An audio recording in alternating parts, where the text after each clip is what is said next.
Harmony Gold has today reported improved quarterly results as higher output increased their operating profit by 55% to 1 billion rand. The company's chief executive, Graham Briggs, joins us now to unpack the numbers further. Graham, thank you so much for your time today. Thank you very much for having me. Before we even get into the numbers, an interesting announcement being made today between yourselves as well as Sibanye Gold, just with regard to an exchange or transfer rather of mining rights between the two. It's really an exchange of mining rights. There's some areas that we can mine which basically belong to them, and vice versa. They can mine some areas which we basically can't mine.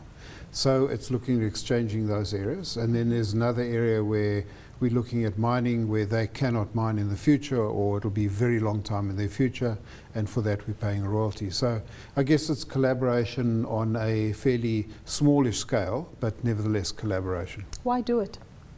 Well, it's better for that company can mine that area that we can't mine, so it's better for production. Is that based on machinery or the well, no, it's available? just on location, more on location or where we are. So, yeah, no, it makes absolute sense that a piece of property that would otherwise be sterilized basically can get mined. What about the regulatory issues that you need to go through? Yeah, you have to get ministerial approval. So I think it's what they call a Section 102 approval. So the minister has to approve because basically the boundaries have to be redrawn. And just on that, it will obviously have a positive impact on both your numbers and Sibanye's numbers with regard to production. Absolutely, yeah. Perfect. No, for sure. Looking at your numbers all round, a nice positive increase in production. You seem to be doing something right there.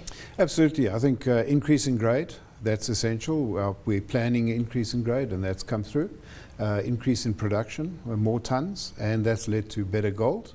And the gold price is sort of fairly static for the quarter on quarter. So that has led to a 55% increase in operating profit. So fantastic, yeah.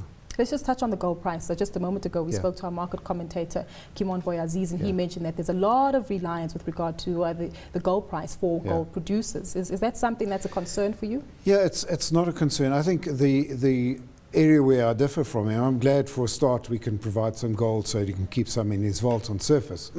That's important. But the South African gold production is very important for this country. It's still the biggest exporter biggest export revenue earner. That's one thing. The other thing is that our cost profile, when you look at our total cost, is very competitive with what's happening offshore. And of course we have the advantage of the rand. So when the rand weakens, then we have better profits. So we've actually got a competitive advantage in South Africa that other countries don't have. For instance, in the US, they are battling with quarter on quarter. Their gold price dropped in dollar terms. Ours stays static. So there are some benefits to South Africa, and yes, we are exposed to labour. I think you'll see in the gold mining industry that we had a successful labour negotiation.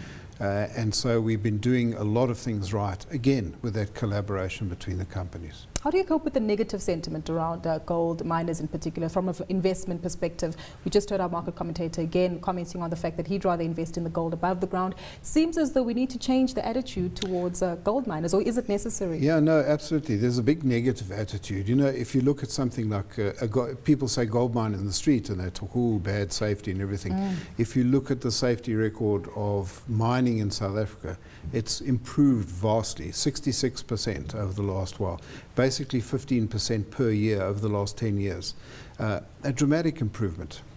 If you look at the rest of South Africa and industry and of course our roads, everything else has deteriorated in safety. Mines, we've turned that trend around, improved dramatically.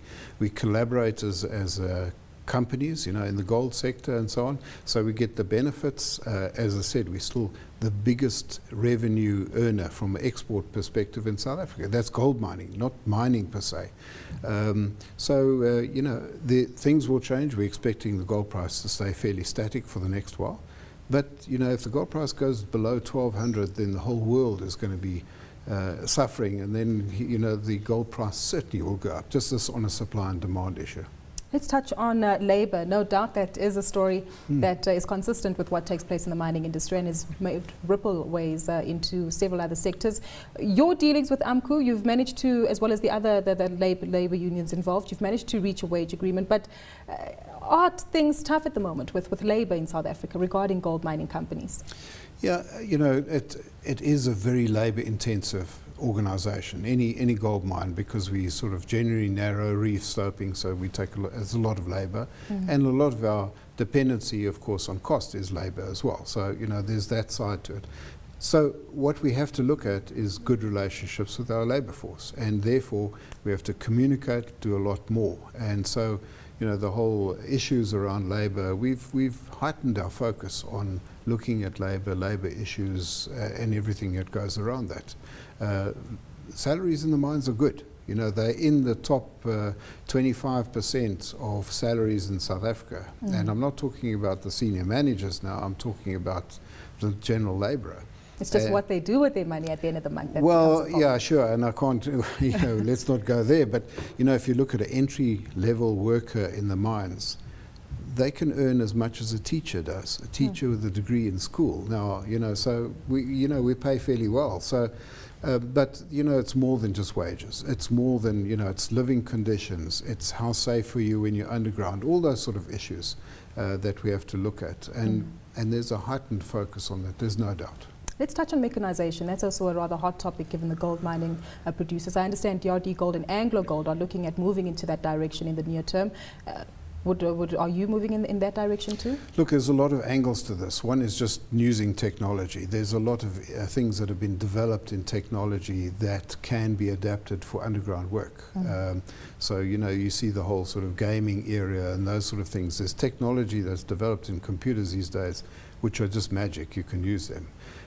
So there is that technology, looking at that technology. Then there's a sort of a mechanization, which is getting basically equipment to do the work of people. Very difficult in the gold mining industry, except on some areas like development and so on. So one of our competitors is looking certainly at mining with you know, equipment. That equipment is being developed. It's basically equipment that exists, but is difficult to fit in the spaces. So it's been re-engineered, if you like. And if there are advantages from that, sure, we'll start using them. Graham, we recently saw the junior mining endeavour taking place here in Johannesburg, and it seems as though there are real open and honest discussions with regard to what's been termed the trust deficit between mining companies, labour as well as government. What's your take on that? My take is somewhat different to that. I mean, I hear what they say, and I think when you look at the trust between governments and certainly the mining ministry and ourselves, we've never been in a better situation than we are right now. Now, that would maybe seem a little bit odd, but we've had intensive discussions with Department of Mineral Resources. We are doing a lot of things together. There's a lot of open discussion. We will always have our differences. There's no doubt about that. Always, because we want to do some things differently to what they were. They're the regulator, you know, but we've been closely aligned lately. If you go back a year, probably not so much, you know, but more aligned now than we have in the last 20 years, I guess what we're looking for is less talk about talk and more implementation. Well, we're doing a lot of that. And so, you know, we're obviously doing things together and achieving things. Again, if I refer to the safety front, I mean, there's no doubt that the efforts of the government and our efforts have been aligned to produce the sort of results that we're producing right now.